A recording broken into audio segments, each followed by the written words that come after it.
So the second part of our webinar series will focus on revisions and replacement stage for the division and related group chairs. This part of the stage happens in late March. Once you finish your construction and review on February 28th, we then close the system and prep ourselves for, we run our rule violator reports to make sure nobody's over the participation rule limit.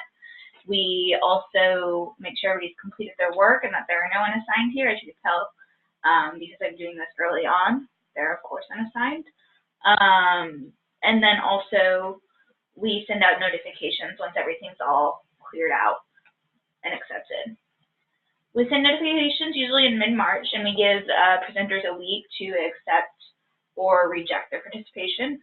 The system should automatically block anyone who is, should not block, but limit people to the number of participations that are allowed.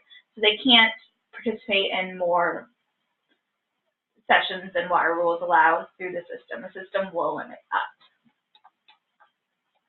So in this stage, you'll be logged in. After we've, after that deadline passes for them to accept or decline, we'll ask you to go in.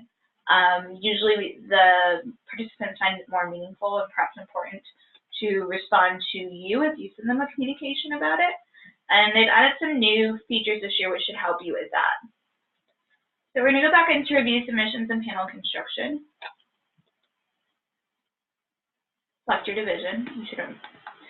And then you'll see this button here, invite monitor participation confirmation. This is where you'll be doing a bulk of this work. You'll see a list of participants and what their invitation response is. So as you recall, we selected my panel. So far it says no action because I haven't received a notification email yet. If they've accepted, this will say accepted here. If it says rejected, it means they've declined that participation, or I suppose it actually says declined. And no action, these are the people you need to follow up with. These would be the people we haven't got a response from. And we need to know if they are participating or not. If not, we need to replace them. So you can edit that, or also you can return to submission management. The neat tool here, email RSVP. You can email everybody in your division at one time from the system who has not yet responded to their invitation. This is a great new feature that should save you a lot of time emailing everybody individually. I imagine there will still be the one or two off people that need an extra follow-up from you personally. But you'll adjust the email address here. You can do the subject. You can tell her this message to say what you'd like it to. And then you can select anybody from this list that hasn't responded yet.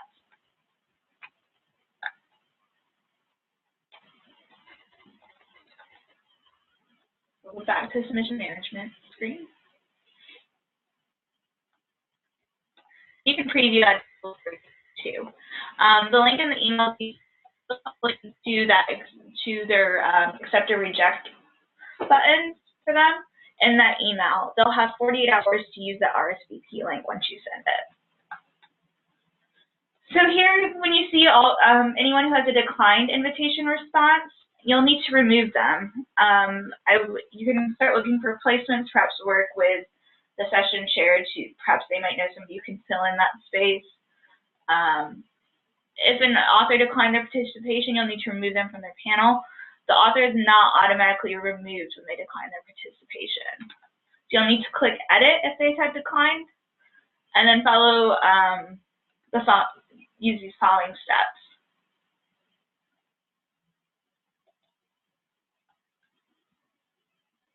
Seeing there's only one author on this paper, we would need to add another before removing her. You could remove it, but it's going to block you in the next step. So we'll add me in the meantime. Another thing you can do, say Caitlin you hear Caitlin doesn't want to be an author. She's still an author, but she won't be at the conference. You can switch her to a non-presenting co-author. But for this case, let's say Caitlin declined. We'll remove her. And you go through and accept and continue. If you've added a new author, like you just did with me, they'll still need to log in and accept.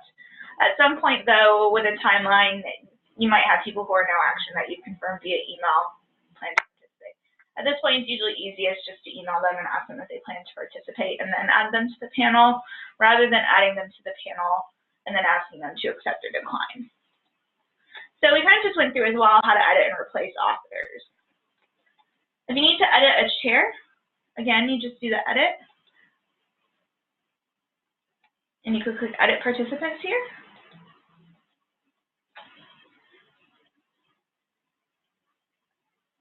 And we'll remove from the chair. Also, one other feature you can see here is you can see the RSVP responses when you click Edit Participants. For the sake of people, we're just going to add Alex back in as the chair.